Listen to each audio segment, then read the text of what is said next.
আজকে আমরা নিলামবাজার গরিবের বন্ধু ফাউন্ডেশনের পক্ষ থাকিয়া একটা প্রেসমিট করিয়ার বৃহত্তর নিলামবাজার এলাকার স্বার্থে আমরা শুনছি নিলামবাজার ফিল্ড আনন্দ মেলা আইসি আনন্দ মেলা আউট তাতে আমরা কোনো অসুবিধা নাই, আনন্দ ফুর্তিও কোনো অসুবিধা নাই।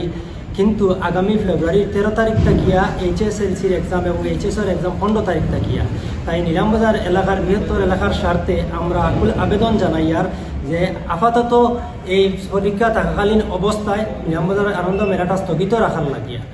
তাই আমরা আগামী কালকে সার্কুল অফিসে একটা মেমোরেন্ডাম দিমু।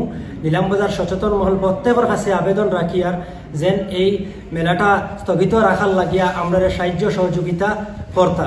যদি পঞ্চায়েত ইলেকশন এক্সামের কারণে পিছানি যায় তাহলে আনন্দ মেলা পিছানি বড় কিছু নাই। তাই আমরা প্রত্যেকের কাছে ডেপুটি কমিশনার মহোদয় থাকি লইয়া, সার্কুল অফিসার থাকি লইয়া, নিলামবাজার আমরা থানার ওসি থাকি লইয়া প্রত্যেকের কাছে একটা আবেদন রাখিয়ার যে আপাতত এক্সাম পর্যন্ত এই মেলাটা আনন্দ মেলাটা স্থগিত রাখার লাগিয়া। ধন্যবাদ।